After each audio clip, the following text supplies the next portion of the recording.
All right, let's take a look at what's happening. Hurricane hunters are currently flying around inside this tropical wave here, trying to get a little more information, trying to see if it's actually become a tropical depression or even a tropical storm. So far, they have picked up some tropical storm force winds in certain parts of this tropical wave, but they're still looking for that circulation to see how much it's developed. Also, tropical storm Gaston continues to work its way to the northwest a bit. Not going to impact any land. Could become a Category 1 hurricane later today. Then it'll encounter some wind shear and maybe lose some intensity, dropping back down to a tropical storm before intensifying again as it heads up closer to Bermuda, but no impact for the U.S. So here's a look at that tropical wave.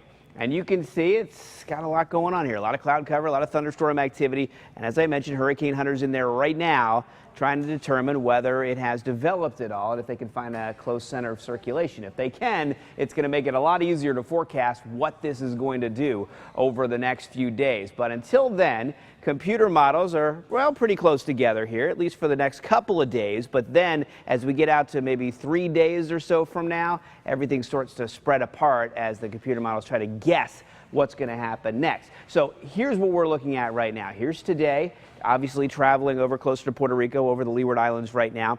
Thursday, Friday, heading over north of Hispaniola and near the Turks and Caicos, and then eventually up into the Bahamas as we get to the weekend, where we could see a named storm develop, or it could fall apart in the next couple of days. But we're going to look at this scenario very carefully because this is the one, of course, that will impact our weather. If a named storm begins to develop here, we could start to see an impact from that Saturday night continuing through Sunday and maybe even into Monday. Most of the computer models do take something this direction over Florida and out to the west into the Gulf of Mexico, where it develops even more. So we'll keep you up to date. We're doing Facebook Lives online. We'll keep you up to date online and on the air as much as possible anytime we get more information. Tyler?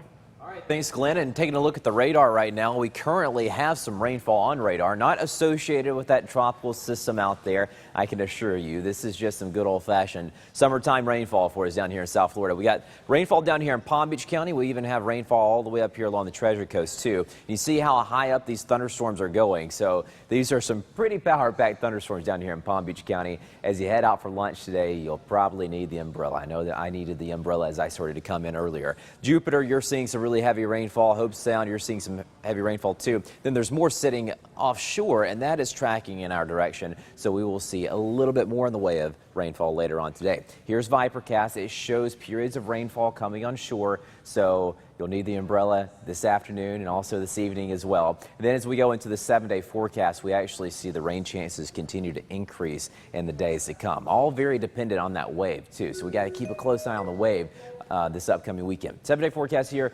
60% chance for some rainfall on Thursday, very beneficial rainfall on Friday too, and then very solid rain chances this upcoming weekend as well. And as I said, we got to keep a close eye on the tropics.